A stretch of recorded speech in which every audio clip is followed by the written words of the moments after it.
Hello everyone. Boolean algebra के हमने जो फर्स्ट टॉपिक था Boolean functions and it's representation lecture 12 में डिस्कस किया था। देन है सिंप्लीफिकेशन ऑफ बुलियन फंक्शंस, उसका अलजेब्रिक फंक्शन और बुलियन अलजेब्रा थ्योरम के थ्रू हमने इसको किया था लेक्चर 13 में डिस्कस। के मैप वाला हमने लेक्चर 14 में किया था। अब हम देखेंगे क्विन मैकक्लस्की मेथड या टेबुलेशन मेथड भी बोलते हैं उसको, वो इस लेक्चर में डिस्कस करेंगे हम। Simplification using coin McCluskey method, इसको टेबुलेशन मेथड भी बोलते हैं। ये मेथड के मैप के ऊपर यूजफुल कब रहता है? के मैप के अंदर अगर number of variables more than 4 हो जाते हैं तो डिफिकल्ट होता है फिर ग्रुपिंग करना। तो उस केस में फिर हम ये वाला मेथड टेबुलेशन मेथड यूज़ करते हैं जब नंबर ऑफ वेरिएबल्स ज़्यादा होते हैं। इस वाले के अंदर ये वाली आइडेंटिटी का काफ़ी यूज़ होता है सॉल्व करने के लिए। हम इसका एग्जाम्पल देखते हैं तो उसके स्टेप्स भी समझ आ जाएंगे कि कैसे सॉल्व होता है और ये आइडेंटिटी कैसे लग रही है वो भी। तो एक एग्जाम्पल लिया है हमने, ये बुलियन एक्सप्रेशन दिया हुआ है, इसको हमें फंक्शन को मिनिमाइज करना है यूजिंग क्वाइन मैकक्लस्की मेथड या टेबुलेशन मेथड भी बोलते हैं। तो यहाँ पे हमने नंबर ऑफ इनपुट वेरिएबल्स 4 ही हैं, इसका एग्जाम्पल लिया है। नंबर ऑफ इनपुट वेरिएबल्स 5 होते हैं तब यूज़ कर सकते हैं, लेकिन ईजी रहे और हम के मैप के थ्रू एक बार वेरिफिकेशन करके दिखा दें, इसलिए यहाँ पे नंबर ऑफ ये वाला एग्जाम्पल लिया है 4 वेरिएबल वाला। तो y इजिकल्स टू ABCD, ये 4 इनपुट वेरिएबल्स हैं और इसकी मिन टर्म्स दी हुई है 0 1 3 7, मिन टर्म्स SOP 1 का ग्रुप। ठीक है, सबसे पहले स्टेप 1 क्या होता है? स्टेप 1 होता है कि इसको अरेंज करते हैं, इन जो टर्म्स हैं उनको अरेंज करते हैं, नंबर ऑफ वंस कितने प्रेजेंट है उनके बाइनरी फॉर्म में। मतलब पहले ये जो मिन टर्म्स हमें दी हुई हैं उनको बाइनरी फॉर्मेट में लिख लेते हैं हम। तो बाइनरी फॉर्मेट में क्या होता है? 0 का 4 टाइम्स 0, 4 है इनपुट वेरिएबल्स, तो यहाँ पे 16 टर्म्स आ जाएंगी और ये 16 टर्म्स के बाइनरी फॉर्मेट में लिख दिया हमने। अब नंबर ऑफ ज़ीरोज़ जो है वो 0 हों, ग्रुप बनाएंगे हम। नंबर ऑफ वंस जो है वो 0 हों मिन टर्म के अंदर, तो 0 वंस किस में है? M0 के अंदर ही होंगे। M0 के अंदर ये 0 0 0 0, एक भी 1 नहीं क्योंकि लिए। फिर बाइनरी फॉर्मेट के अंदर नंबर ऑफ वंस जो है 1 है। ठीक है, तो 1 3 7 8 इनमें से कौन सी है जिसके अंदर नंबर ऑफ वंस 1 ही है? तो इसमें हम देखते हैं M1 के अंदर 0001, तो एक ही 1 है, ये वाला M1 यहाँ पे आ जाएगा। फिर और देखते हैं M8 के अंदर 1 000, तो यहाँ पे भी एक ही 1 है जो हमारी मिन टर्म है इसके अंदर, तो M8 आ गया। क्या ये M9 आ रहा है क्या इसके अंदर? M9 के अंदर देखो 2 1 है, तो इसलिए यहाँ पे M9 यहाँ नहीं आएगा। M9 नंबर ऑफ ये 1s 2 है इसके अंदर, तो यहाँ पे 2 वाले के ग्रुप में आएगा। ये 2 वाले ग्रुप में M3 भी आया है। M3 कैसे है? 0011, तो यहाँ पे भी 2 1 है, इसलिए ये 2 वाले ग्रुप में आ गया। फिर 3 वाले ग्रुप के अंदर M7 M11 आया क्योंकि इसकी बाइनरी फॉर्मेट में 3 3 1 है, और 4 वाले ग्रुप में M15 आया क्योंकि इसकी बाइनरी फॉर्मेट में 4 1 है, इसलिए 4 वाले ग्रुप में आएगा ये। तो ये सारी मिन टर्म्स हमारी आ गई 1 2 3 4 5 6 7 8, 8 है हमारे पास में। 1 2 3 4 5 6 7 8 सारी की सारी कवर हो गई मिन टर्म्स। तो इसकी ग्रुपिंग कर दी based on number of ones उनके बाइनरी फॉर्मेट में जितने प्रेजेंट है उसके अकॉर्डिंग। ठीक है, अब हम क्या करते हैं? अब हम इसके अंदर क्या करते हैं? कंपैरिजन करते हैं। जैसे कि हम क्या करेंगे, सक्सेसिव ग्रुप्स के बीच में कंपैरिजन करेंगे, जैसे 0 और 1 का करेंगे, 1 और 2 का करेंगे। और अगर इन की बाइनरी फॉर्मेट के अंदर सिर्फ एक ही बिट का चेंज होगा तो हम उनको यहाँ पे मिन टर्म्स को साथ में ग्रुप कर देंगे, और जहाँ पे जो बिट चेंज होगा वहाँ पे डैश लगा देंगे। कैसे कर रहे हैं मतलब देखते हैं एक बार एक कंपैरिजन करके। सबसे पहले हमने कंपैरिजन किया M0 का M1 के साथ में। ठीक है, तो यहाँ पे 000 है, यहाँ पे 4 टाइम्स 0 है, यहाँ पे 0001 है। तो यहाँ पे इन दोनों के इसके अंदर देखो बाइनरी डिजिट्स के अंदर सिर्फ एक ही बिट चेंज हो रही है, ये लास्ट वाली जो बिट है यहाँ 0 से 1 में कन्वर्ट हो रही है, बाकी सारी बिट्स एज इट इज है। तो हम इसको 0 वाले ग्रुप में डाल सकते हैं मतलब। तो यहाँ पे M0 को हमने M1 से कंपेयर किया और 000 तो सेम है और लास्ट वाली एक डिजिट डिफरेंट है, इसलिए हमने यहाँ पे अंडरस्कोर लगा दिया। ठीक है, फिर हमने M0 को कंपेयर किया M8 के साथ में। सक्सेसिव ग्रुप की कंपेयर होती है ना, तो M0 को हमने M8 के साथ कंपेयर किया। यहाँ पे भी देखो, यहाँ पे भी एक बिट का ही चेंज है, ये फर्स्ट वाली जो बिट है यहाँ 0 और 1 ये डिफरेंस आ रहा है, तो हमने यहाँ पे अंडरस्कोर लगा दिया और बाकी की बिट्स एज इट इज लिख दी 000। ठीक है, तो हमने इसको M1 को कंपेयर कर दिया है, M0 को कर दिया, M1 को कर दिया, M8 को कंपैरिजन कर दिया। ठीक है, फिर अब हम M1 को कंपेयर करेंगे M3 के साथ। M1 को M3 के साथ कंपेयर करेंगे, सक्सेसिव ग्रुप का करना है, तो M1 को M3 के साथ किया तो यहाँ पे 0001 है और यहाँ पे 0011 है, तो यहाँ पे भी एक सिंगल बिट का ही चेंज हो रहा है। ये यहाँ पे सेकंड वाली नंबर 0 और 1 में डिफरेंस आ रहा है, तो हमने यहाँ पे इसको लिख दिया 00-1। ठीक है, फिर अब हम नेक्स्ट कंपैरिजन करेंगे M1 और M9 का। M1 और M9 के अंदर 1001 और 0001, तो यहाँ पे भी ये फर्स्ट वाली बिट ही चेंज हो रही है। ठीक है, तो हम M1 और M9 को भी यहाँ पे फर्स्ट वाले ग्रुप में डाल देंगे और जहाँ पे बिट चेंज हो रही है वहाँ पे अंडरस्कोर आ जाएगा। ठीक है, फिर M8 और M3 को कंपेयर किया।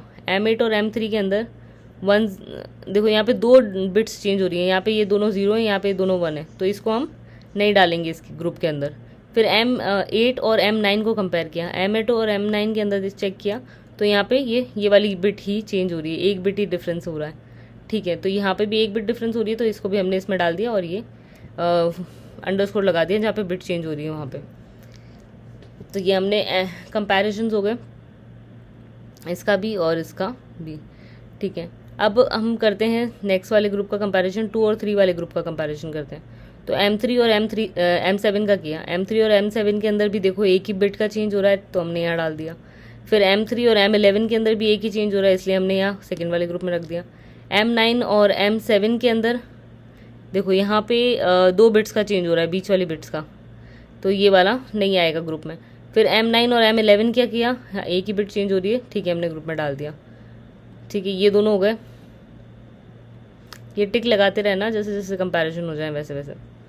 नेक्स्ट है M7 और M15, एक ही बिट का चेंज हो रहा है तो ग्रुप 3 में चला गया। M11 और M15 एक ही बिट का चेंज हो रहा है तो इस वाले ग्रुप में चला गया। ठीक है, तो ये हमारे सारे ग्रुप्स फॉर्म हो गए, ये सारे कंपैरिजन्स हो गए। ये टिक्स लगाते रहना जैसे जैसे कंपैरिजन हो जाए वैसे। तो हमारे स्टेप 2 के बाद हमें ये वाला टेबल मिला है, ये ग्रुप्स हैं 0 1 2 3 बेस्ड ऑन वंस, मिन टर्म्स और ये बाइनरी फॉर्मेट। ओके, नाउ हमें स्टेप 2 में ये टेबल मिली थी। स्टेप 3 क्या है, वो स्टेप 3 भी सेम है कि रिपीट करते रहना है स्टेप 2 को तब तक कि जब तक हमें प्राइम इम्प्लीकेंट्स नहीं मिल जाते हैं। मतलब स्टेप 2 क्या था, कंपैरिजन करने थे सक्सेसिव ग्रुप्स के बीच में, तो हमें कब तक करते रहना है ये सक्सेसिव ग्रुप के बीच में कंपैरिजन, जब तक कि प्राइम इम्प्लीकेंट्स नहीं मिल जाते हैं। और प्राइम इम्प्लीकेंट्स मिल गए हमें कैसे पता चलेगा, हमें 1 बिट का डिफरेंस अगर मिलना बंद हो गया, कोई भी ऐसा ग्रुप नहीं रहा जिनके बीच में 1 बिट का डिफरेंस आ रहा है, तो मतलब हमें पता चल जाएगा कि प्राइम इम्प्लीकेंट्स हमें मिल चुके हैं अब। तो लेट्स सी, स्टेप 2 के बाद थर्ड पे जाने के लिए कंपैरिजन करते हैं अब। ग्रुप 0 का M0 M1 का कंपैरिजन किया हमने M1 M3 के साथ में, इन दोनों का कंपैरिजन किया। तो यहाँ पे क्या 1 बिट का डिफरेंस आ रहा है क्या, नहीं, यहाँ पे 2 बिट्स का डिफरेंस आ रहा है। देखो यहाँ पे 0 है, यहाँ पे अंडरस्कोर है, यहाँ पे अंडरस्कोर है, यहाँ पे 1 है, तो ये 2 बिट्स का डिफरेंस आ रहा है, तो ये तो नहीं होगा। फिर M0 M1 का किया M1 M9 के साथ में, 1 बिट का डिफरेंस आ रहा है, हाँ, फर्स्ट यहाँ पे 0 है, यहाँ अंडरस्कोर है, बाकी M0 M1 नहीं, इसके साथ भी 2 बिट का डिफरेंस नहीं, 2 बिट्स चेंज हो रही है, यहाँ पे अंडरस्कोर है, यहाँ पे 0 है, और यहाँ पे अंडरस्कोर है, यहाँ पे 1 है, तो ये भी नहीं हो रहा है एक्चुअली। M0 M1 का M8 और M9 के साथ किया, M0 M1 का M8 M9 के साथ किया, तो ये यहाँ पे 0 है, यहाँ 1 है, ठीक है, और बाकी एज इट इज़ है 0 0 अंडरस्कोर 0 0 अंडरस्कोर। दैट मीन्स ये जो है कंपैरिजन में होल्ड कर रहा है ट्रू, तो यहाँ पे हम इसको लिख देंगे M0 M1 M8 M9 और उसका जो सिमिलर जो बिट्स आएंगी वहाँ पे अंडरस्कोर 0 0 और यहाँ पे अंडरस्कोर तो है ही, ये अंडरस्कोर, ठीक है, ये आ गया हमारे पास। देन हम नेक्स्ट कंपैरिजन करेंगे, क्या हो गया, हमने इसका हमें पेयर मिल गया ऐसा M8 M9 के साथ में। ठीक है, फिर M0 M8 का करा M1 M3 के साथ में, तो यहाँ पे 2 बिट्स का डिफरेंस आ रहा है। M0 M8 का किया M1 M9 के साथ, यहाँ पे 1 बिट का ही डिफरेंस है, ठीक है, तो हम M0 M8 और M1 M9 को लिख देंगे साथ में, 1 बिट का ही डिफरेंस है, बिकॉज ये दोनों भी इंक्लूड हो गए पेयर्स वहाँ पे M1 M9 के साथ में। ठीक है, उसके बाद में नेक्स्ट कंपैरिजन करते हैं M1 M3 का, नेक्स्ट ग्रुप का करते हैं 1 का 2 के साथ में। M1 M3 का कंपैरिजन किया M3 M7 के साथ, तो यहाँ पे 1 बिट के से ज़्यादा का डिफरेंस आ रहा है। फिर M1 M3 का किया M3 M11 के साथ में, यहाँ पे भी 1 बिट से ज़्यादा आ रहा है। M1 M3 का किया M8 M9 और M11 के साथ में। तो यहाँ पे हमें 1 बिट का ही डिफरेंस मिल रहा है। देखो यहाँ 0 है, यहाँ 1 है, यहाँ 0_0_ है, यहाँ 1 1 है। तो ये तो सेम आ रहा है, फर्स्ट बिट में डिफरेंस आ रहा है। तो ये वाला पेयर हमने यहाँ पे लिख दिया M1 M3 M9 M11, और जहाँ पे सिमिलर बिट थी वहाँ अंडरस्कोर लगा दिया, 0_1 तो है ही। ये हो गया एक पेयर। तो इसलिए हमने इस पेयर को इंक्लूड कर दिया इस वाले के साथ में, ठीक है। फिर नेक्स्ट कंपैरिजन किया M1 M9 के साथ, किया M3 M7 का, नहीं हो रहा। M3 M11 के साथ किया, तो M1 M9 का M3 M11 के साथ किया तो 1 बिट का ही डिफरेंस आ रहा है। देखो _0001 ये डिफरेंस है, बाकी 1 1, तो इस एक बिट में डिफरेंस आ रहा है, ठीक है। तो हमने इसको यहाँ लिख दिया M1 M9 M3 M11। यहाँ पे बिट का डिफरेंस था तो यहाँ अंडरस्कोर लगा दिया, ठीक है। ये पेयर्स भी इंक्लूड हो गए, मतलब ये तो ऑलरेडी इंक्लूडेड है, और M3 M11 भी इंक्लूड हो गया हमारा, ठीक है। ये टिक्स लगाते रहना, क्यों लगाने मैं बता दूंगी आगे। नेक्स्ट है M3 M7 का किया, M7 M15 के साथ में। तो यहाँ पे 0_, ये डिफरेंस आ गया, यहाँ अंडरस्कोर और 1, या 2 बिट्स का डिफरेंस है, नहीं हो रहा। M3 M7 का क्या, M11 M15 के साथ में एक ही बिट का डिफरेंस है, ठीक है। स्पेयर को इंक्लूड कर दिया, यहाँ पे लिख दिया, ठीक है। और यहाँ पे हमने इसको टिक लगा दिया M11 के साथ। फिर M3 M11 का किया M7 M15 के साथ, __0 1 1 1। तो यहाँ पे ये वाली और ये वाली बिट्स, इन दोनों बिट्स के बीच में डिफरेंस आ रहा है, सेकंड वाली के बीच में। तो ये वाला पेयर भी हम इंक्लूड कर देंगे, यहाँ पे लिख दिया।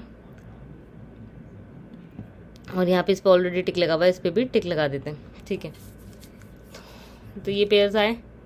फिर M9 नेक्स्ट कंपैरिजन किया, M9 M11 का किया M7 M15 के साथ में।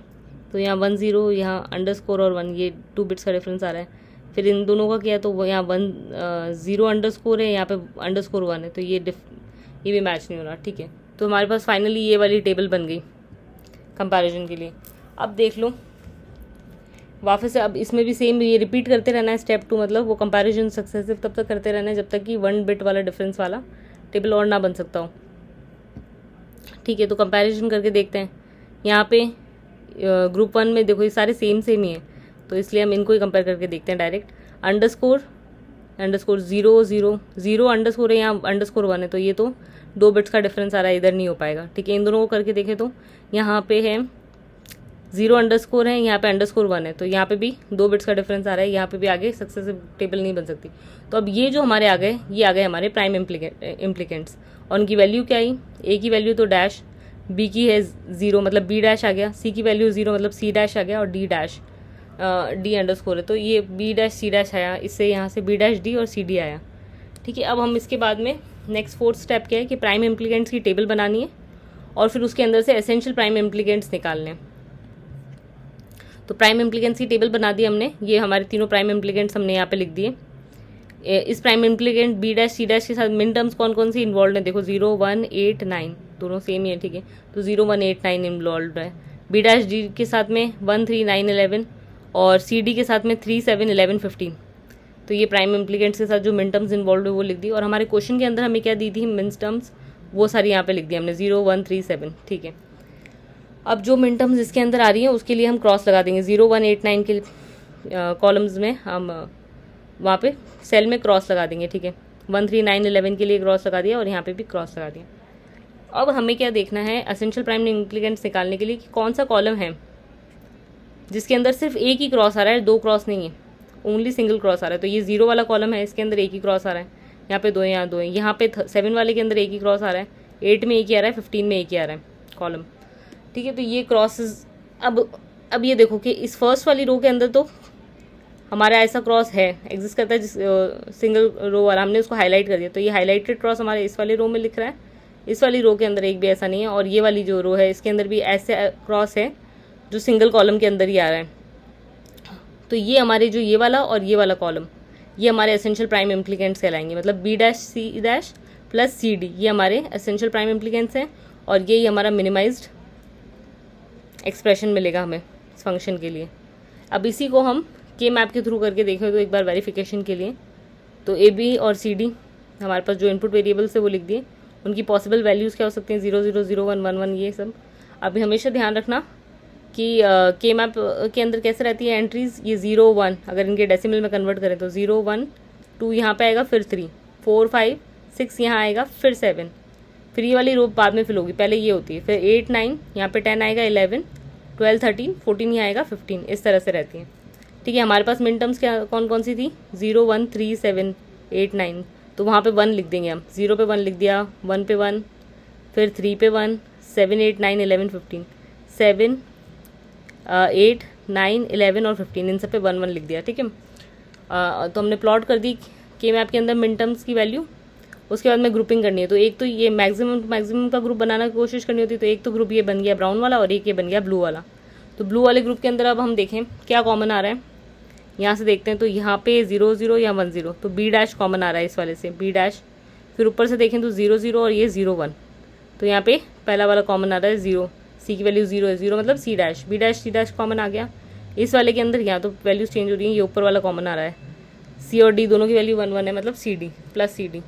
तो ये सेम एक्सप्रेशन के मैप के थ्रू भी आ रहा है, इस तरह से हम मिनिमाइजेशन कर सकते हैं क्वीन मैकक्लस्की मेथड या टैबुलेशन मेथड के थ्रू, और के मैप के थ्रू भी कर सकते हैं, लेकिन 4 वेरिएबल्स हों तब तक के मैप से करना, अगर उससे ज़्यादा वेरिएबल्स हों तो टैबुलेशन मेथड ज़्यादा बेटर रहता है, ईजी रहता है ग्रुपिंग करना उसमें फिर।